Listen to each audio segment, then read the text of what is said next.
Bonjour à tous, bienvenue dans ce nouveau numéro de Startup, don, prêt ou investissement en capital. Le crowdfunding peut prendre différentes formes qui ne font pas appel ni aux mêmes règles ni au même fonctionnement. Je reçois aujourd'hui pour en parler Benoît Bazocchi de Smart Angels et Georges Viglietti de SoWayFound. C'est tout de suite dans le Talk Startup.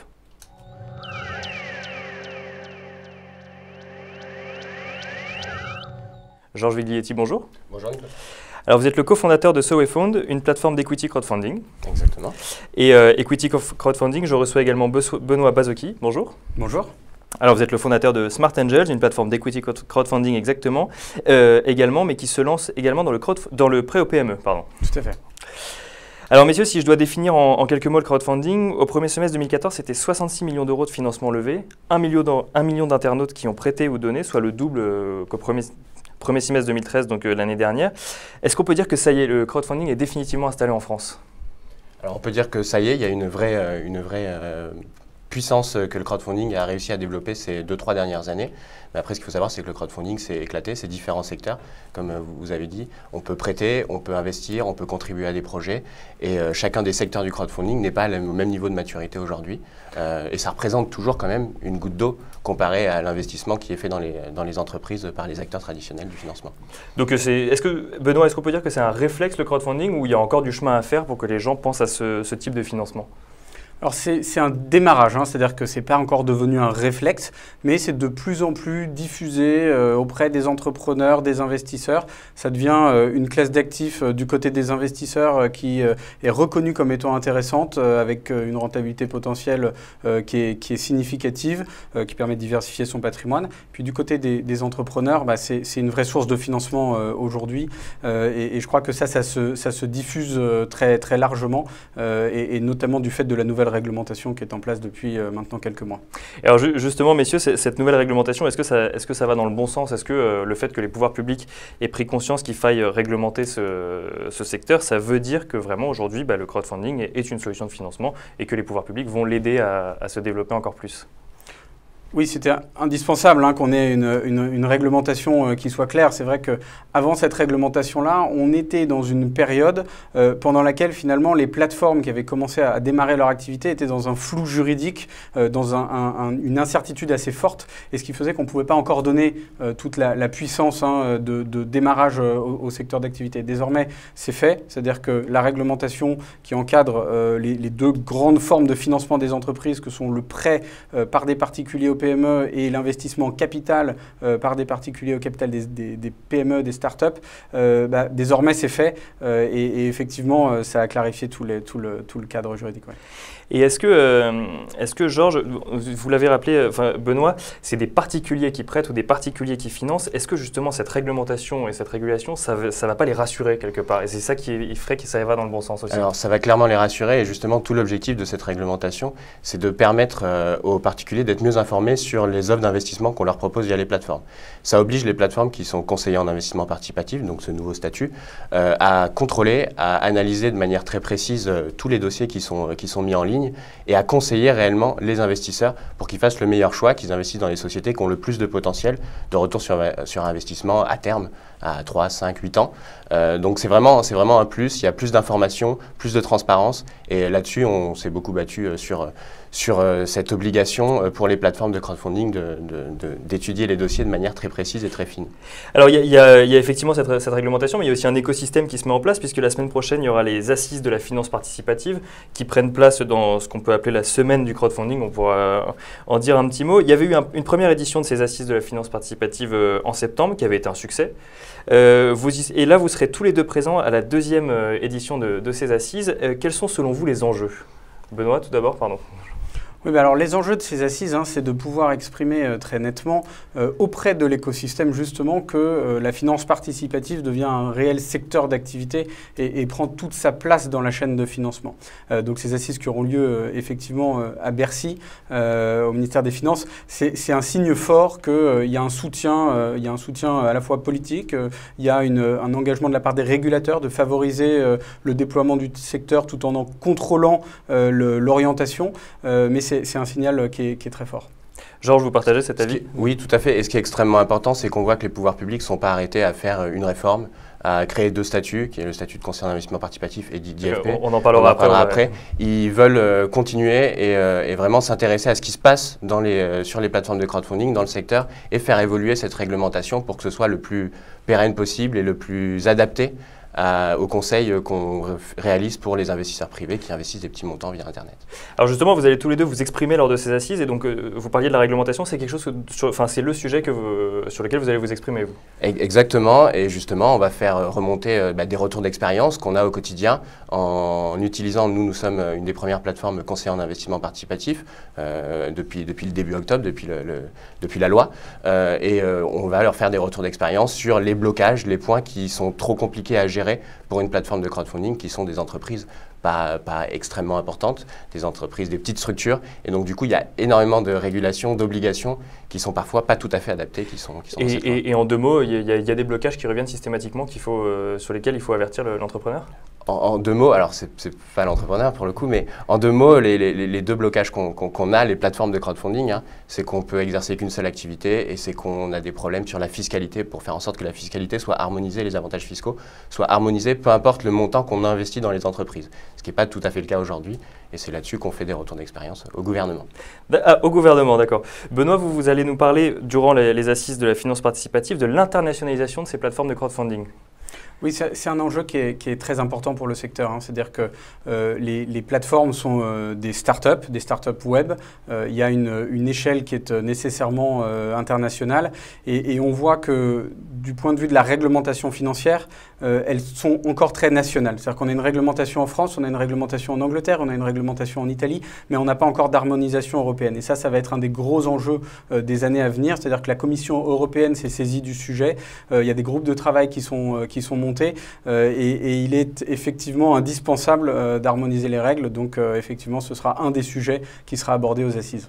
Et est-ce que ça veut dire par exemple que pour investir dans une société en France qui fait appel à une plateforme française, je ne peux qu'être français ou on peut avoir quand même des investisseurs étrangers qui passent sur des plateformes françaises?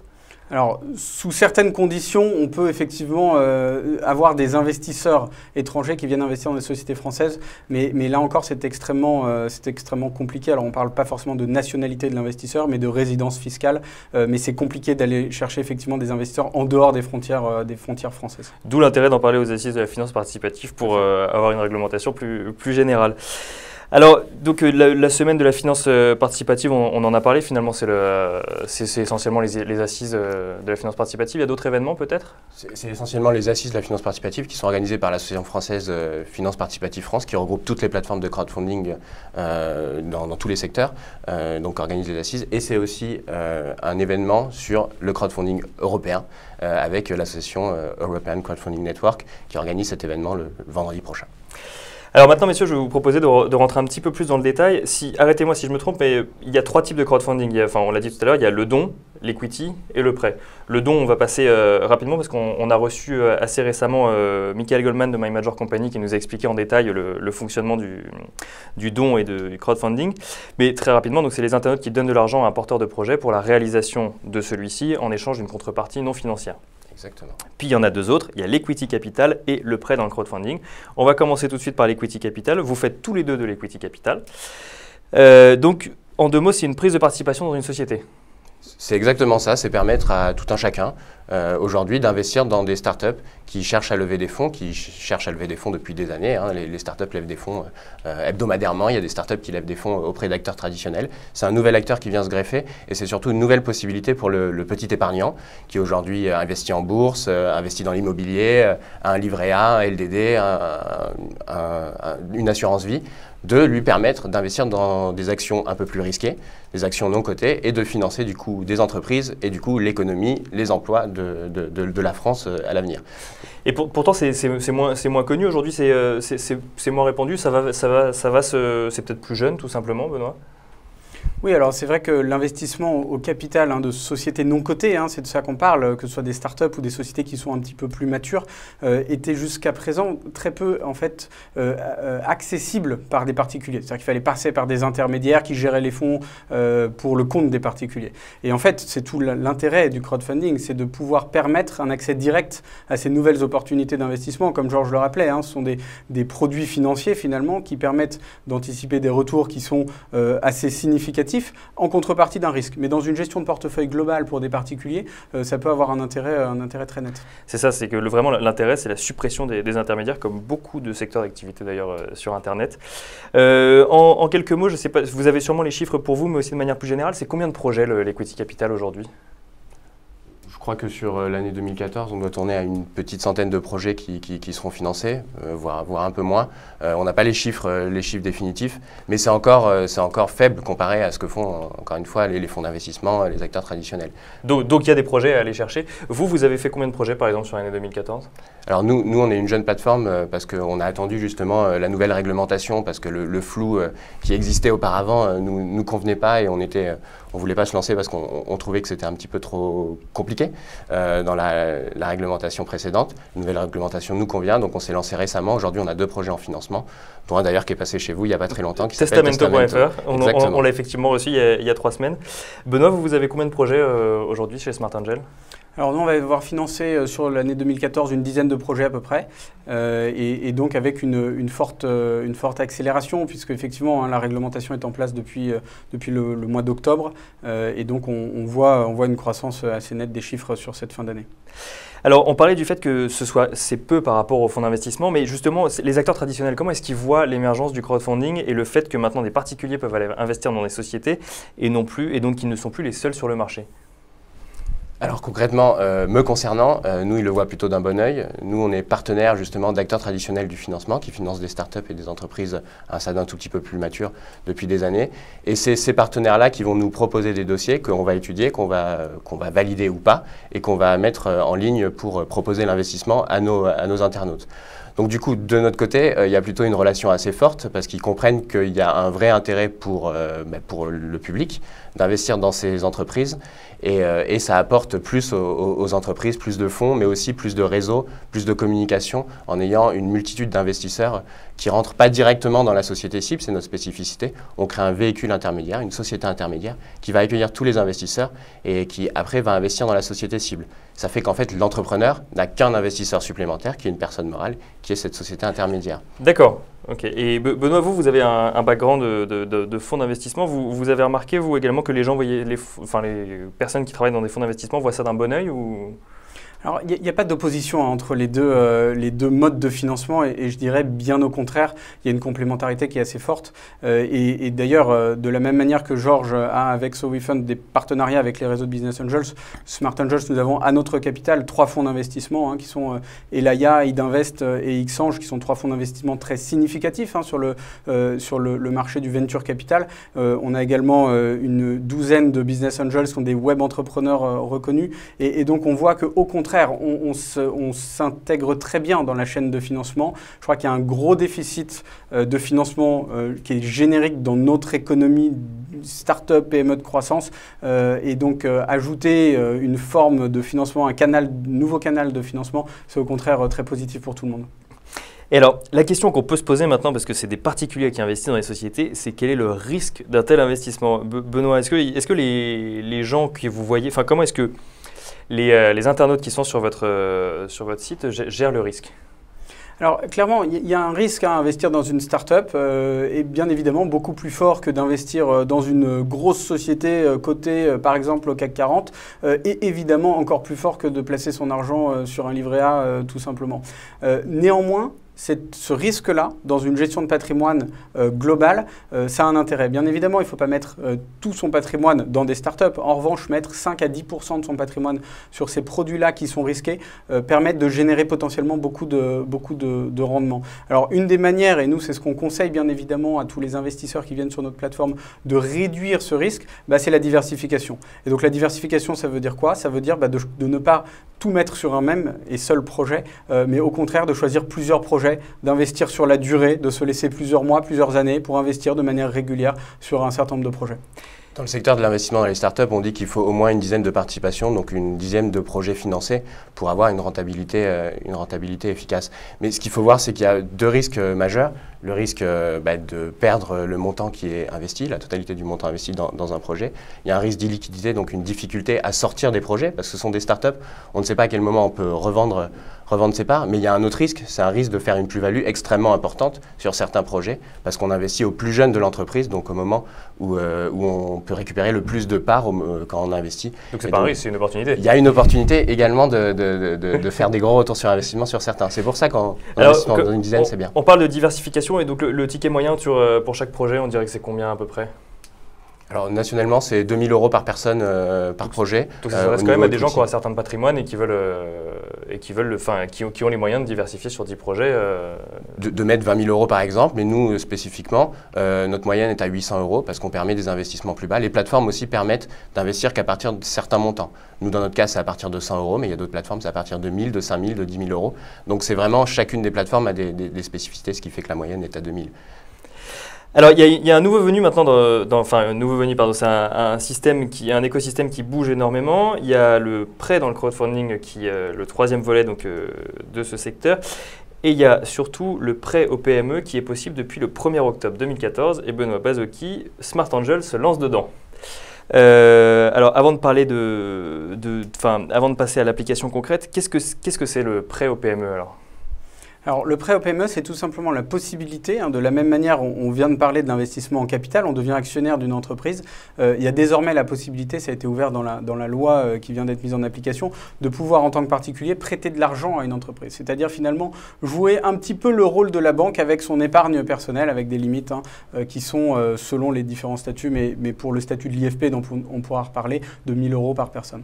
Et donc ça, en fait, le prêt dans le crowdfunding, ça existait déjà. On pouvait permettre à quelqu'un qu'on ne connaissait ou qu'on ne connaissait pas de s'acheter une voiture, de s'acheter un frigo. Là, la chose qui change, en fait, c'est que c'est des prêts rémunérés. Oui, tout à fait. Ça permet de prêter son épargne. Il y a des taux qui sont, alors selon les plateformes, compris entre 4% et 12%, et donc à des taux d'intérêt qui sont effectivement assez attractifs. Et alors, donc, ce décret du 1er octobre 2014 régule le prêt aux PME, mais de manière plus générale, il parle du statut d'intermédiaire en financement participatif ou le statut de conseiller en investissement participatif. Ça vous a facilité la vie? Ça a changé quelque chose pour vous deux? Georges? Clairement, nous, ça a changé quelque chose. Ça nous a permis justement de se lancer, de mettre les premiers projets en ligne et d'avoir une structure qui correspond aux réglementations françaises et donc du pouvoir exercer. De manière très basique, aujourd'hui, les plateformes de crowdfunding doivent être agréées conseillers en investissement participatif ou intermédiaires de financement participatif pour pouvoir exercer. Donc ça a changé beaucoup de choses. Donc c'est les deux statuts si on veut aujourd'hui avoir une plateforme de crowdfunding. Voilà. Pour conseiller en investissement participatif, c'est pour l'equity et pour IFP, c'est pour le prêt. D'accord.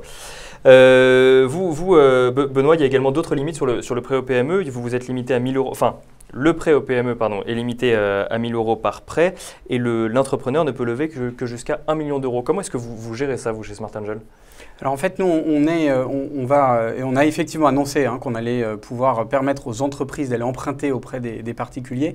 Simplement, effectivement, comme vous le dites, on a une réglementation pour l'investissement en capital qui permet quand même, selon la nature du produit financier qu'on propose et en l'occurrence des obligations, c'est-à-dire ce sont des titres financiers qui permettent de prêter à des entreprises, d'aller au-delà de ces 1 000 € par personne. Et donc c'est notre statut de conseiller en investissement participatif qu'on va effectivement utiliser pour pouvoir présenter des opportunités d'investissement aux particuliers.